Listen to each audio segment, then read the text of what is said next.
Apple suppliers, meanwhile, making gains in Asia after the tech giant hit a fresh record high on Wall Street. Bloomberg has also obtained exclusive sales figures for iPhones and other products in India. So let's get some more now with our tech reporter, Annabelle Droulers. So, Belle, the numbers painting a picture of Apple shifting further away from China. What's going on? Yeah. That's exactly right, Paul, because we've got these exclusive information really around how many sales Apple is managing to make in India. It's, as a company, not required to report these, but we did get insights on that. So essentially what we're hearing is that in the 12 months ending March, Apple sold around $8 billion of devices in the country. About half of that was spent on iPhones, but that $8 billion, it's up from $6 billion, you can see here in this chart, the year prior. So that's around a 33% jump. It really feeds into that broader narrative that we've, of course, continued to track around India. We know that there's a growing middle class there. Apple products, like iPhones, are really still seen as a luxury item in the country as well.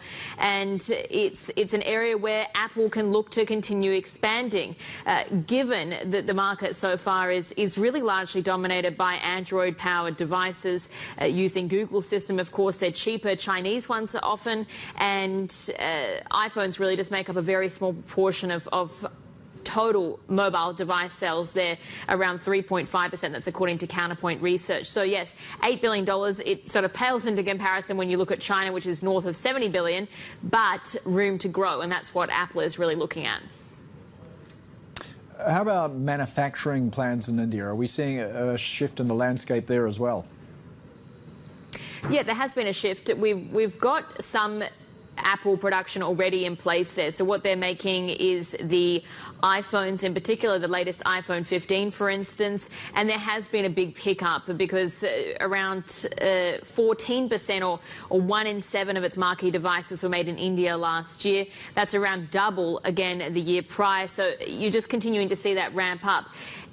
CEO Tim Cook, he has certainly been very clear that he sees India as a destination for manufacturing, and also from the consumer side. He's been to India a couple of times, or rather last year, but to open 2 of the new Apple stores. And he has said that it's a very exciting market. It's a big focus for the company. So yes, more manufacturing as well.